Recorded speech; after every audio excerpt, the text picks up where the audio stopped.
Hello, everybody. I'm Pär from Sabaton, and you're listening to the Dan Shan Show. Hey, Paul, how's things, my friend? Well, things are pretty exciting. I mean, we're coming up to the release of our new album, so that is exciting always. Yeah,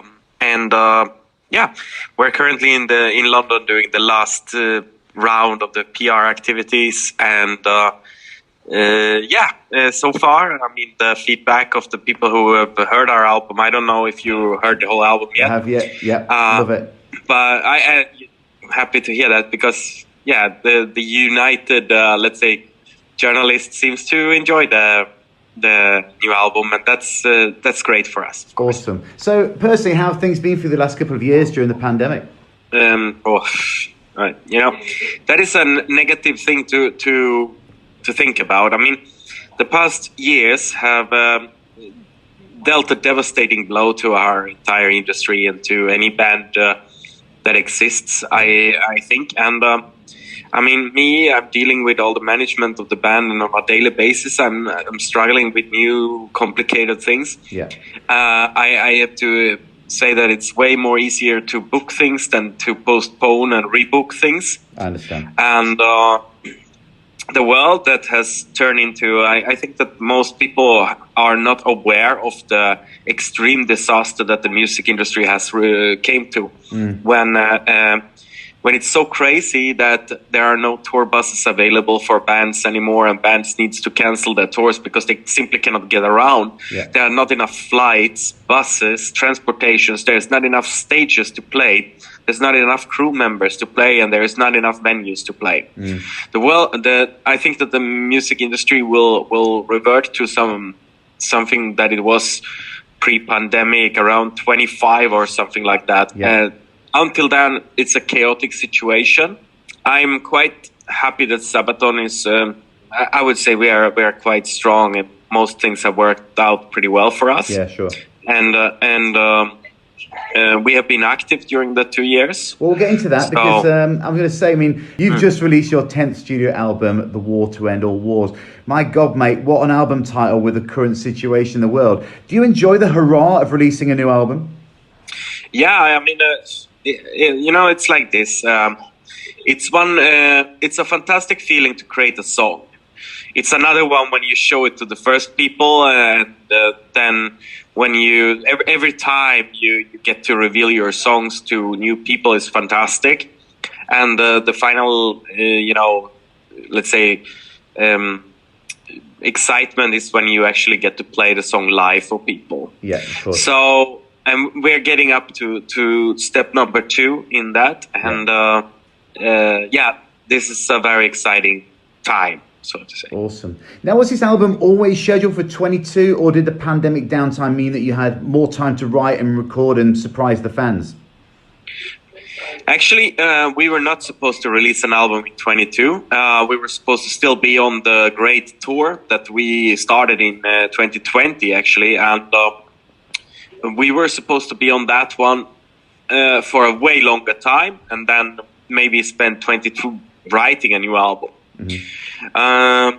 We always knew since we released The Great War that we needed to dig deeper into World War I conflicts because we really wanted to create the song Christmas Truce. Yeah. And we thought when we went in to record the Christmas Truce, because that was recorded at a completely different, way earlier than the rest of the album. So we went in to record that, and we felt like, okay, that was great. We have the song now, finally. And then we kind of went into the starting to see that, okay, time is passing. We're not going to go on tour for a while.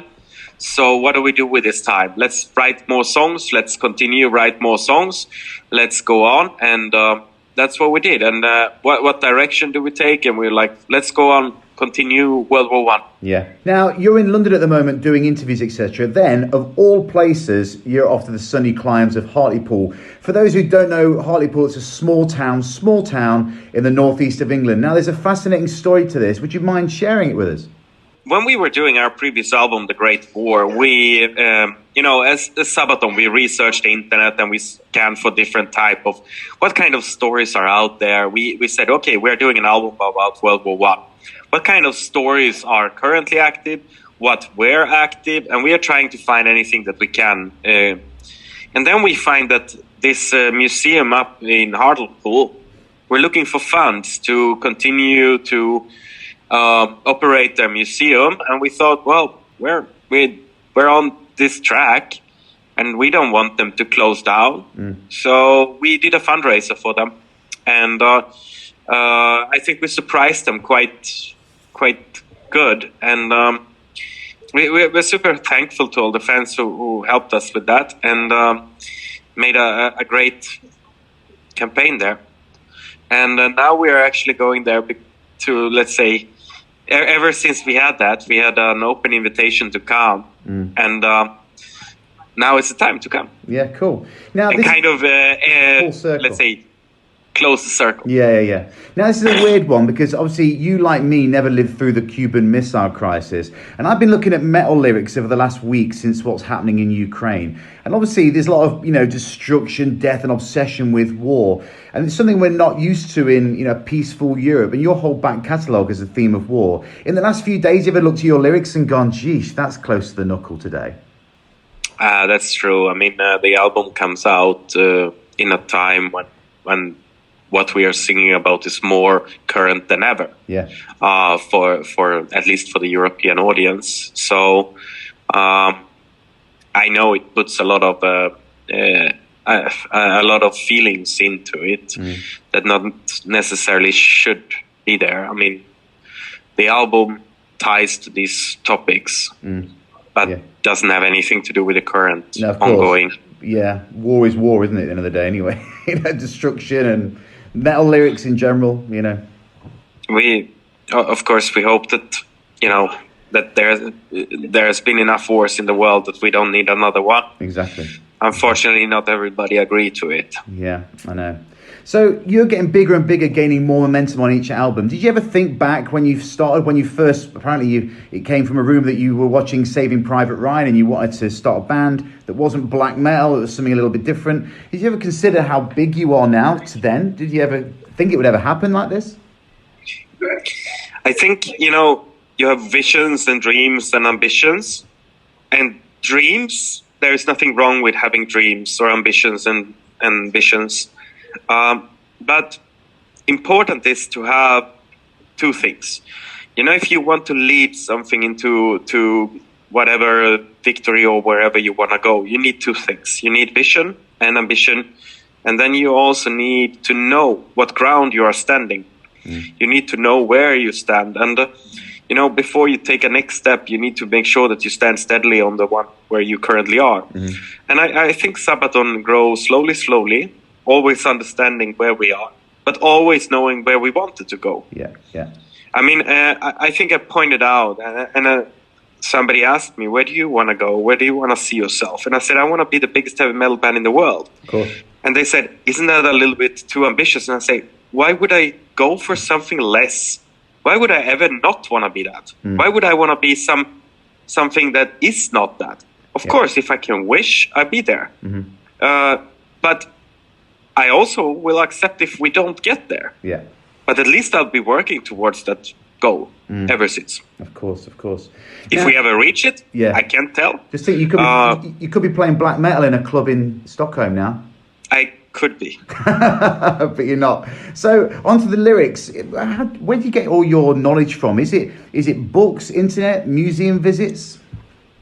It's a combination. I mean, we constantly get feed on through our website about fans from all around the world sending in ideas like maybe you should sing about this or that. And, I go through all of them. Yeah. On a daily basis, I get a lot. Whatever. Cool. The last couple of days, more than in a very long time. Yeah. But also, I mean, I remember we had a very big feature on the History Channel some years ago. Joachim said anybody should suggest anything, and Pär will read through everything. I remember I went to the shower, and when I got out of the shower, I had over 1,000 emails coming in when the show was broadcasted. And during the course of the evening, I received another approximately 12,000 emails. Wow. Wow. It took me months to bring that down to, let's say, 0. But I did go through, and along them I found a lot of interesting stories that we never heard about, that people tell us from all around the world. And I saved them, I categorized them, I catalogized them and put them into different folders like this, that. So, we are working with the potential of making plenty of different albums in the future. Mm-hmm. And when I see, this one actually fits on that one, when I was like, okay, this one... This goes back until 2010, and pretty much, let's say when we were doing Heroes, I already knew that someday we're gonna do an album called Heroes. So I was already collecting stories from that, and I have a folder which has hundreds and hundreds of good, interesting, exciting stories to tell about World War I. And I have another folder of Crusades, or another about Napoleon, or another folder about this and that. So if we decide, let's say, okay, we're gonna do an album about, let's say, Napoleon, I bring up that folder and we can just start, here's a good starting point, because this is what the fans actually want us to sing about. Yeah. And then we find some interesting topics there, and we try to pair them with music. Fascinating. Now, your videos are always an epic spectacle. They're like mini films. The video for The Unkillable Soldier is no different. How much fun is it to do these videos that you release? I think it's depending on which video you're talking about, there are differently amount of complications involved. I'm usually script writing, and I'm usually part of production and directing and things like that. So for me, every music video is challenging, but I find it very exciting. But it's a lot of work, and it's complications, and I like to take it kind of to interesting things and extremes, and then I tell the band members, guys, you know what we're gonna do? And they're like, no, you're gonna dress up like that, you're gonna do like that, you're gonna do, and they're like, and we're gonna go on a boat. It's gonna be pretty cold. We're gonna get waves over us, and you're gonna play the song Bismarck on a ship far out at sea where there's no land in sight, and it's gonna be February and it's 2 degrees in the water. Are you cool with that? And everybody's like, what? Or the next thing is like, okay, guys, we're going to the desert. Can we film that in green screen? No way. We're going to the Sahara Desert. We're going to go far out where there's absolutely nothing, no power, nothing. We're going to live in tents for 4 days, and we're going to film this music video in the Sahara Desert. Wow. There's going to be spiders, scorpions in our tents, and we're going to be scared, but that's what's happening now. Yeah, that's Good so luck. Cool. That's so cool.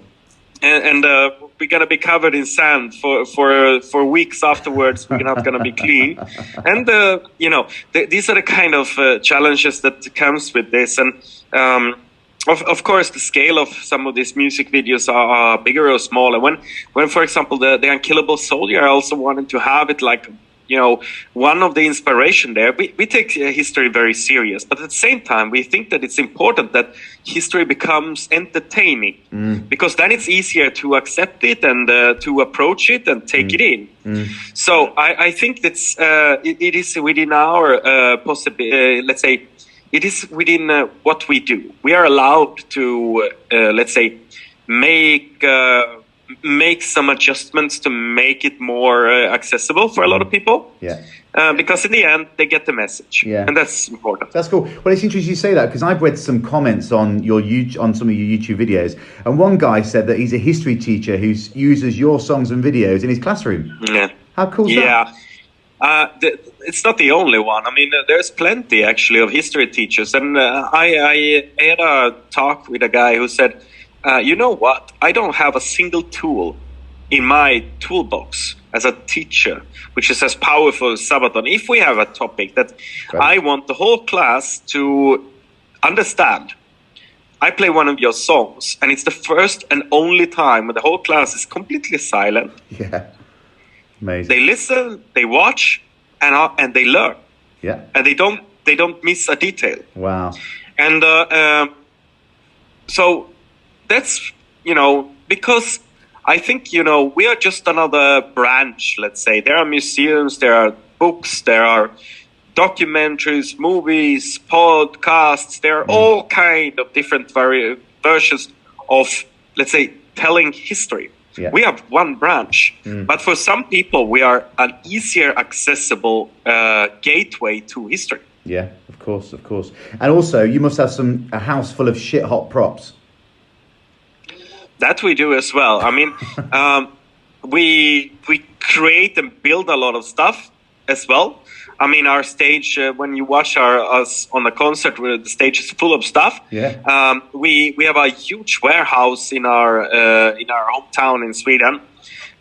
It's absolutely packed from floor to the roof, and it's huge. It's really funny. Like I was going through there with with some journalists who were filming from our warehouse, and they were stunned. They had been going around to all the different artists of Sweden, and like a home visit to see how they rehearse and stuff. Yeah. And most artists, they have a smaller rehearsal or they have a studio or something, and then they come to Sabaton, which has an enormous warehouse where you have full of tour buses, trucks, wow. and all the equipment, because we run by a different thing than most people. They don't have much. They have their guitars and then they rent everything. We own the stuff. Yeah. We own the video walls. We own the productions. We own that. And when they come, they are stunned. They're like, you have wall to wall to wall to wall with lights and speakers and this, and then they go through and like, what do you have here? And it was a very funny section. I'm like, this is costumes, and they're like, what does a rock band need costumes for? And I'm like, well, you never know when you need an army of Spartans or an army of Vikings. And they're like, oh, do you have an army of Vikings? Yeah. And I take a truck, and then I lift down a pallet, and then here you go. It's a Viking army in there. And they're like, oh my God, it's full of swords and helmets and whatever. What else do you got? Okay, let's do something else. We take a 16th century Swedish army. Here you go. And it's full of costumes and stuff. And they're like, what is that? That's the German army from World War I. 30 uniforms. 30 uniforms. Yeah, we needed that. Okay, and here's a World War II. This is a British army. Okay. Mm-hmm. And what do we got here? Yeah, this is more modern Swedish army. This is that. Incredible. And it's a whole, like a museum in our warehouse. Now, obviously, talking about that, being on the road, touring, where can we see you in 2022? I mean, are you excited to be getting on the road? Tell us about what the plan is for this year. Yeah, we are of course. I mean, after I think it goes without saying that we have been waiting for going on tour for so long now. Yeah. And the thing is, we were supposed to be on tour actually now. The tour was going to start on a few days in Oslo in Norway, and then a few weeks from now we'll be in UK and playing big shows. This is postponed, and unfortunately it's going to take us a little bit of time before the UK gets a show. I'm very sorry for that, but the world has come to a very crazy point where it's not that easy to reschedule or anything. It's complicated as hell, but we'll be coming. But the summer is packed for us. The summer is absolutely packed. As much as we can play, we will. But before that, we start actually in Sweden. We have 30 concerts in 30 different cities. Yeah. It's by far the biggest rock tour anybody has ever done in Sweden. Wow. We're going to play cities they never could ever dream of having something like Sabaton playing. But we said, well, let's do it. I mean, maybe it's the last time in history we ever going to play this kind of venues in Sweden and come to these kind of cities. And let's make an impact. Now we are about 1 month from starting that tour, and we are super excited. And I think Sweden is not going to be the same after we've done this tour. Well, Pär, thanks so much for joining on the show. Good luck with the album and the upcoming shows. Thank you. I appreciate it. Thanks, mate. Thank you so much.